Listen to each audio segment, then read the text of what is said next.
Good morning, bows and bow ties. It's 6:56 a.m. on Saturday. And what date do we have here? What date is it? I don't even know what date it is. June 29th. You know, um, I'm up because I, I have my sleeping issues at times. So I made some coffee, did some laundry, took care of some other extraneous activities before I get on with the business of my weekend. But while I was cleaning, I found one of it's like an older sticky over the last maybe couple of months, I guess. And I never did this live. I'm not on camera because I'm still in a bonnet and I don't like doing that. So that's why you're getting my avatar or just my still photo today. But I found one of my old sticky notes and I jotted down a few points. I think this is maybe about 2 months old. I got some random notes on here. So you guys see the title, When We Want Empathy But Not Unity. And then I wrote some random stuff, and I don't know where I was going with these other things. I think I wrote down like Clarence Thomas, Candace Owens, Emmanuel Acho, Jason Whitlock. But I don't think it was related to this title. So I don't know what that was about. So we're not going to talk about that. But anyway, I wrote down a few points about this. And where I was going with this, I have at the top of my little sticky note is blue. It was, I have scribbled dark skin want empathy but don't want unity. But I think it's bigger than that. And I forgot what drove me to write that at the time, but I know it was like a few months ago when I started making a couple videos about this whole light skin dark skin thing, which kind of is like so annoying to me, but it's it's one of those ills in the community that doesn't get enough discussion on unless it's one-sided. But this is what I wrote for the first point. And like I said, this was not well thought out. These were some quick points that I wrote on a sticky note. And then I apparently got on with my day. What was this? You Americans. Yes, us Americans. I know that was meant to be a dig, but I don't get caught up in that. But thank you, Exodus, for trolling me this morning.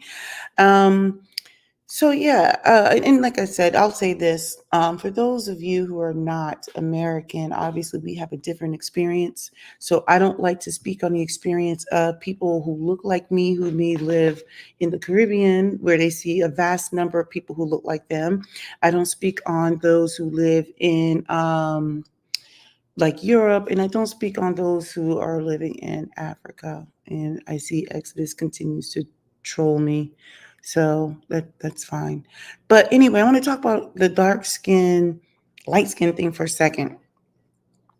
I ran across some channels that were being pushed into my feed, and these channels were um, they were going off like light skinned women are this, that, and the other. They were just setting it off. And, I just listen, right? Because people have a perspective and people have a collection of experiences.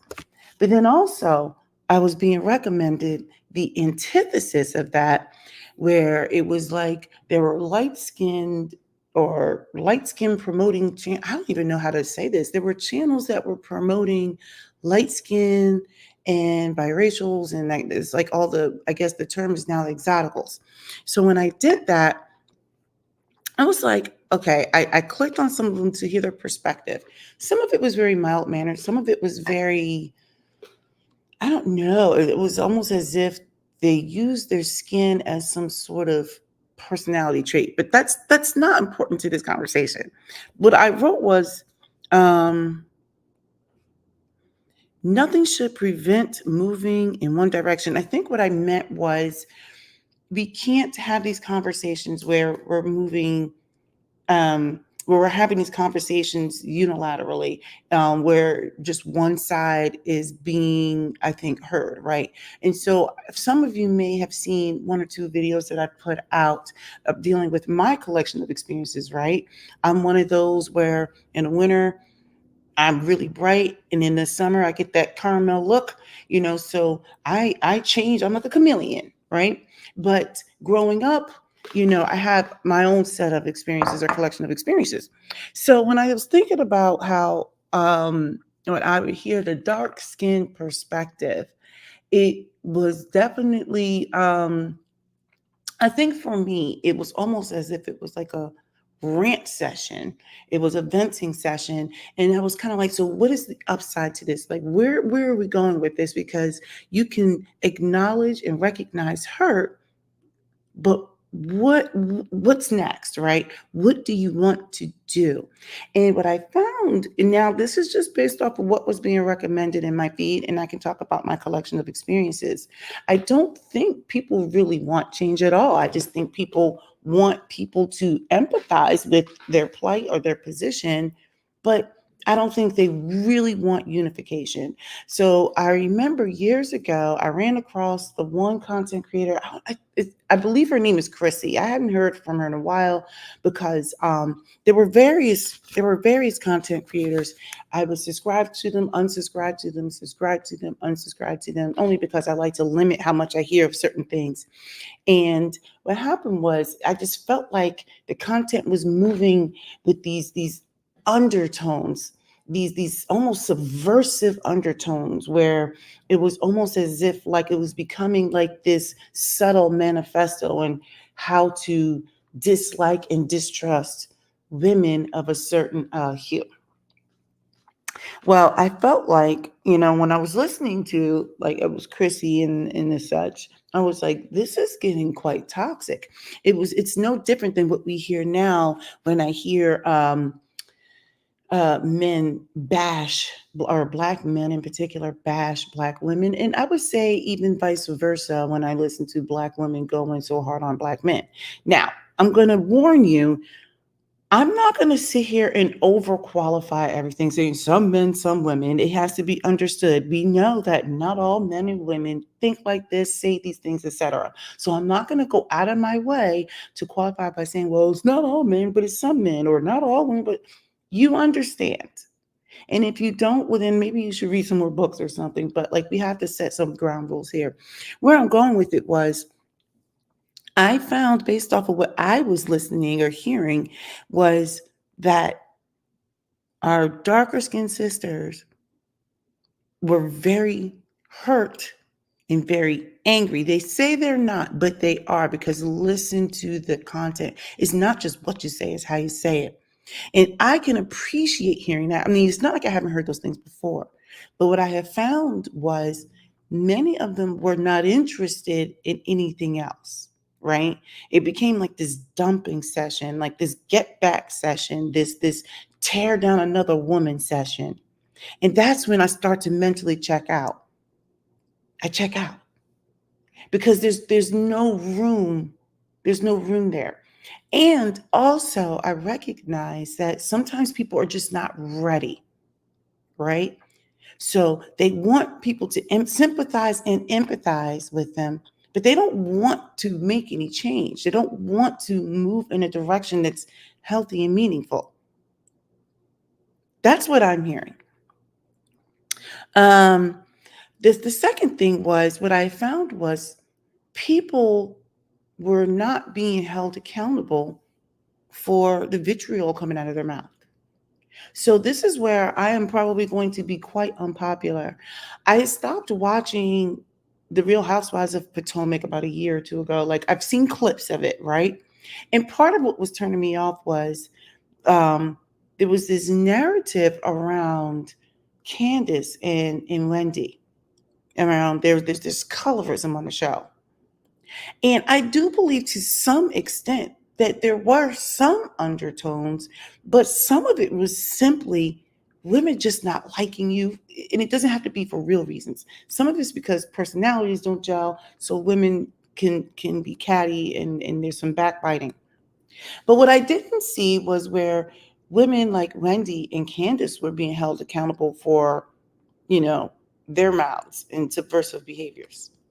And so what happened was everyone seems to want to run with this narrative that Giselle is a colorist. And she very well could be. But not all of her behavior was rooted in colorism. And people don't want to hear that. They want something to hang something on, like almost like the crucified, like this has to be it. And I'm not saying that she was this fantastic woman here, but I found that women, darker skinned women, had free reign to say disgusting things and talk to people a certain kind of way. And as soon as people started to respond in a certain kind of way, it was like they want to run and hide behind the skin. See, I told you, I told you. Because now look, I can go into like all kinds of stories where people did things like that to me, right? Like just some nasty, dirty, subversive stuff. And I'm sure if you've seen some of my videos, you've seen this before. But what I found was people thought it was okay for them to say things and do things. But if you were to respond in kind, you see where I'm going with this. So I feel like what I'm hearing right now, when I hear people get out here on social media, is there's a lot of ranting, there's a lot of anger, there's a little bit of an attack going on, and I understand it for what it is. I don't think there is room to try to get in and solve the problems right now. Right? There's no room for it because people are still in a period of, I think, acknowledging their pain publicly, acknowledging their hurt publicly. And I don't think the reception is there to figure out, like, how do we get in the dirt? How do we get in the muck and the mire, the mud, and try to course correct, right? Like if you're trying to change the direction of a plane or a ship or something like that, you make small corrections and then over time they lead to larger results. So I don't think there's room for that right now. I think right now people just want to rant and rave. I think because I'm going to say the more darker skin toned women have experienced, the negative sides of colorism or negative aspects of colorism. I think that they feel as if there's some sort of license to lash out. So, like I said, there's no accountability for the things that are being said, and I think they feel like there's free reign to just set it off. And those are the things that I was noticing. Okay. Like I said, I'm speaking to my experiences. I'm speaking to what I have observed. And what makes it so sad is that you, when you hear the kinds of things that people are saying, I'm like, this is a sentiment that's been brewing. Not that I'm new to all this, but sometimes you got to like say it out loud and name it. Now, I I don't think like the vast majority of people are walking around wanting to go off on light-skinned women. But even at the ripe old age of 47, occasionally I still run across people who want to make comments. People think they're this, that, and the other. And I'm just kind of like, I can't be held responsible for how somebody feels. I can only be responsible for if I do something, right? But I can't be held responsible for how someone feels, how they are viewed in the society at large, etc. My thing is, it's like, okay, so how do we fix? How do we course correct? I just don't think that there is a want for any form of unity right now. I don't think that's what's wanted at all. I think what women want who are darker skinned is almost like to be held in high regard, like to now almost flip it as like they're the prize or something like that. They don't want necessarily unification. I think they want recognition, um, almost like just, which there's a nuance there, right? Like I think they want recognition. They want that. They want to be lauded and applauded and elevated, right? And I don't think there's anything wrong with that. But to be clear, I don't think they want unification. I just feel like they want there to be some sort of separation based off what people are out here in these streets reporting on social media. But going back to some of my points, that was the first one I said is like, You can't have one-sided conversations. People are not being accountable for the things that come out of their mouths. I think darker skinned women feel like they have a license to just lash out and say some things to people. But, I hate to sound like such a cliche, but I would say the fourth thing is like hurt people really do hurt people and want to retaliate. I've seen it, I've experienced it, etc. Right? Hurt people hurt people. Some people, oftentimes when people are hurt, there's like a natural reaction. There is a natural reaction. Um, what I believe is happening is there is misplaced anger. So I find that those who are experiencing the downside of colorism, they are taking it out on those other people that they perceive to experience some sort of benefit. And oftentimes there is a benefit, but instead of being angry at those people, I feel like the anger should be placed on what's promoting it or who was promoting it. And I know it seems like I'm splitting hairs, but there's nuance there. Instead of being mad at the person who might be receiving the benefit, be mad at the system that's promoting that. Who is promoting that? What system is in place that was allowing for these types of things? So, and then trying to go ahead and attack that. That's the fifth thing. Acknowledging, there's no acknowledgement of the misplaced anger. Again, they want the empathy of that they have been put into a bad situation, that they have been mistreated. And we know they have, but they don't want to unify with anybody. And then the anger is at the people who are receiving any sort of benefits versus being angry at the people who are promoting that. They don't want that unity. They want to take it out on someone. Um, I think in order to move forward, though, this is my sixth thing. And like I said, I wrote these down like months ago. Um, Let me see. Well, 6 and 7 are kind of sort of the same. I said number 6 would be everyone must be willing to be vulnerable. And then number 7 was everyone has to admit their part. So I think they're kind of related. On the one hand, you have to be willing to talk about those things. I mean, but I think there has to be a purpose. Like what are you trying to accomplish? But yeah, I think people have to be vulnerable. I've done a couple of videos where I talked about how once I became aware of what this concept of colorism was, I didn't name it colorism. I didn't do anything to stop it in the beginning. I didn't know how. I didn't have any tools, you know. And if you're preferred or whatever like that, if people are being honest and being vulnerable, it's nice to be preferred, right? When you're like ignorant, you don't understand. And then as you mature and you get older and you start to understand and you gain tools, like, so I didn't go out of my way to promote anything bad, but I didn't necessarily stop it, right? But you have to be vulnerable enough to name it. A lot of people are not vulnerable enough to name their participation in it or to name the fact that, hey, I'm hurt because you benefit from it and I didn't. It takes both sides. And that's why in the beginning, the first thing I said is you can't have these conversations unilaterally. You can't have a one-sided conversation. And let me tell you something, being vulnerable is hard. It's hard. You're exposed.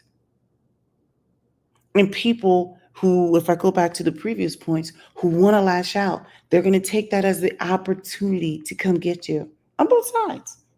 I can't believe you thought it was okay to hurt people because of some skin, or I can't believe you didn't do anything to stop it because of your skin, right? It requires people to be vulnerable and name it. Name it. But then, like I said, then you have to admit your part too. And nobody wants to admit anything that they've done wrong. No one wants to admit that. No one wants to admit human frailty. You know, I I've not I can't even get the words out. I'm sipping on this coffee. My eyes are still burning because I've been up for hours. It's 7:15. You know, like I said, I have all kinds of stories. I don't know if they're meaningful or they're helpful. And so I typically don't like to engage in having those kinds of conversations a lot because I don't want to come off as like, oh, do you understand what I mean? But in the same token, my voice should be heard too, just like everybody else's voice. And everybody needs to hear it. There has to be common sympathy and empathy. Not to say that people should not want to hear what the darker skinned woman is saying too, right? Because right now they have a voice and I think it's great. They're naming it, they're being public about it. Now, the way they're going about it, like on some of these whacked out weirdo channels, is a little sus, right? I know that's an old slang term now, but um, I think that when you listen to some of the content, and I haven't listened in a long, long time, um, it's like a little bit of a dog whistle going on when they're like talking about don't trust those light skinned women, and they're not, they don't really want you to be this, that, and the other, and your competition. Like, I'm like, oh my gosh. But what I will say is this: when you're in your prime mating age, all women are competition. Everyone is competing. Nevertheless, no one wants to admit, you know, why there is this division, why, some are preferred, why people feel like, okay, well, my relationship with some of the other women might be strained just because of the way you're born or whatever it is. I don't feel like it's some sort of badge, but I feel like also, this is what I will say, those who are darker skinned oftentimes, I think, uphold some of this whole colorism because they definitely are, in my opinion, I think, helping to perpetuate the divide. We've got people out here now talking about like who is and who isn't light skinned. I was like, these are the conversations we're having. These are our conversations. They're like racking and stacking the light skinnedness. I'm like, these are the dumbest conversations. So dumb. Nevertheless, going back to point 6 and 7, in order to even have meaningful advancement or anything, people have to be willing to be vulnerable. And then they also have to be willing to take ownership. Everybody likes to use the word accountability, whatever, but you have to admit your part. I don't think people want to do that. I don't think people want to do that at all. At the end of the day, I think right now where we stand in the community is I think people are not ready for reconciliation. I don't think they're ready for unification. I think right now people are just in this space right now where they are acknowledging their pain and hurt. They're making it public, which I don't have an issue with as far as publicly calling out where the hurt is, you know. Um, but I also feel like the downside to that is people are given free rein to be reckless with their mouth, all in the name of I'm hurt because of colorism in the past and in the present. Now, those are just my both thoughts. I'm curious to think what your thoughts are. I mean, I feel like much of what I'm saying may or may not be popular, but it is what it is, right? Um, I don't expect for people to love what I'm saying. Um, and it's going to be unpopular, but I should join one of those, uh, like the light skin channels or the biracial channels or whatever. I'm not biracial. Um, I'm going to be honest. I really can't listen to what they're saying either because it's like one big love fest on how we should be able to love our skin or something. I don't know. It's kind of weird, but you know, but I understand kind of the sentiment, but to sit there on these channels and talk about that all day is, I don't know, it's just kind of weird to me. But I should join in on one of those channels and figure out where are you going with this? Like, what is the plan? What is the upside? And what have you done to dismantle this so that there isn't this great need to have dark skin and light skin channels? Like, both sides is upholding it. It's really weird. It's so weird. So, all right, the Exodus guy, the little troll guy, yeah, okay. It's just kind of weird. All right, whatever. All right, the troll guy has some comments in here. I wasn't really quite paying attention, but it's not worth putting up there because I don't know. It's kind of silly. All right. That's it for me, and, let me know your thoughts. Go ahead and subscribe too because I'm amazing in every way and can do no wrong.